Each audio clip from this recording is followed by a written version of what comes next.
PM Modi नहीं राजा हैं, उनसे डिबेट को तैयार, पुराने पेंशन पर सोचेंगे सहित राहुल गांधी की 7 बड़ी बातें। कांग्रेस के पूर्व अध्यक्ष राहुल गांधी जाति जनगणना की वकालत करते हुए कहा कि मैं तो कहता हूं कि जाति जनगणना करा लीजिए, यह पता तो लगे कि देश में कितने पिछड़े, दलित और आदिवासी आदि हैं। देश के करोड़ों लोगों की सच्चाई सामने आनी चाहिए।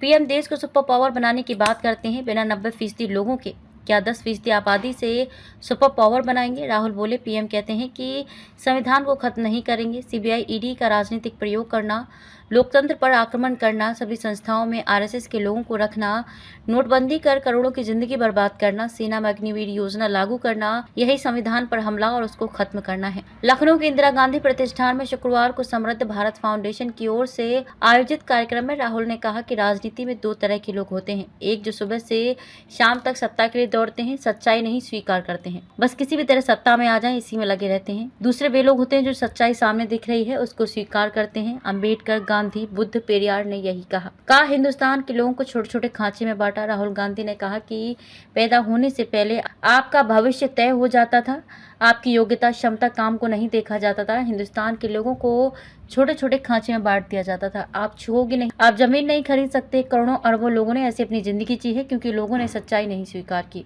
मैंने दादा पिता की लाश देखी है, राजनीति मेरे लिए नशा नहीं। राहुल ने इस दौरान इमोशनल कार्ड भी खेला। उन्होंने कहा कि एक नेता सुबह उठकर सिर्फ यही सोचता है कि सत्ता कैसे मिलेगी, मेरी उसमें रुचि नहीं है। मेरे लिए राजनीति जनता की मदद करने का औजार है, राजनीति मेरे लिए नशा नहीं है। मैंने अपने दादा पिता की लाश देखी है।